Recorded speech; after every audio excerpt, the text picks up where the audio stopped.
আসসালামু আলাইকুম। নতুন কবুতর ফ্লাইং করানোর একটা ভিডিও নিয়ে আসলাম। এই যে দেখেন কবুতরগুলো উঠতেছে।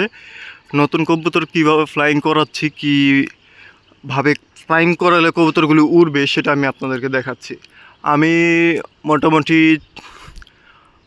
উম, তিনটা টেডির বাচ্চা ছেড়েছি, একদম নতুন জিরো পড়ার বাচ্চা, আর বড় বড় কয়েকটি কবুতর ছাড়ছি। ঠিক আছে, ওই যে দেখেন উপরে এখানে কিন্তু একটা টেডির বাচ্চা আছে। ঠিক আছে, উপরে এখানে জিরো পরের ওই যে দেখেন জিরো পরের টেডির বাচ্চা। এটা এটা আমি প্রথমে ফ্লাইং করালাম, কারণ জানি এটা উড়বে না। এটার জন্য আমি একটা টেকনিক কাজে লাগাইছি। কি টেকনিক সেটা আমি আপনাদেরকে বলতেছি। তিনটা বড় কবুতরের সাথে আমি একটা জিরো পরের বাচ্চা দিচ্ছি, কারণ বড় কবুতরের সাথে দেওয়ার একটাই কারণ বড় কবুতর ভালো ফ্লাইং করে, ওদের অভ্যাস নাই ছাদে বসার।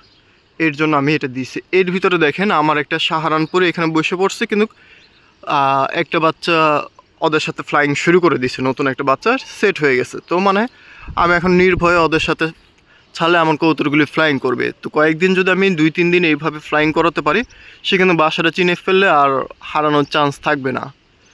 আর এই যে দেখেন আরেকটা বাদর, এটা কোনটা আমি জানি না, ভিডিও তো দেখতে পারতেছি না।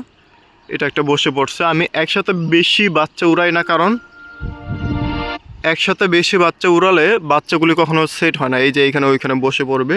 আমার সাহারানপুরে বসে ঠিক আছে, কিন্তু সে যে উড়ার পরে এসে ছাদে বসে, কিন্তু আজকে কী লেগে কেন যে ছাদে বসলো এটা বুঝলাম না। যাই হোক, শরীরে হয়তো বা বসে পড়ছে।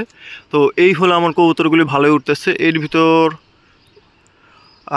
তিনটা বাচ্চা আর মোটামুটি দুইটা বুদাপেস্ট আছে, একটা সাহারানপুরে। এই যে দেখেন তিনটা কিন্তু সেট হয়ে গেছে, ওরা ভালোই শাহজাহানপুরে তিনটা উঠতেছে।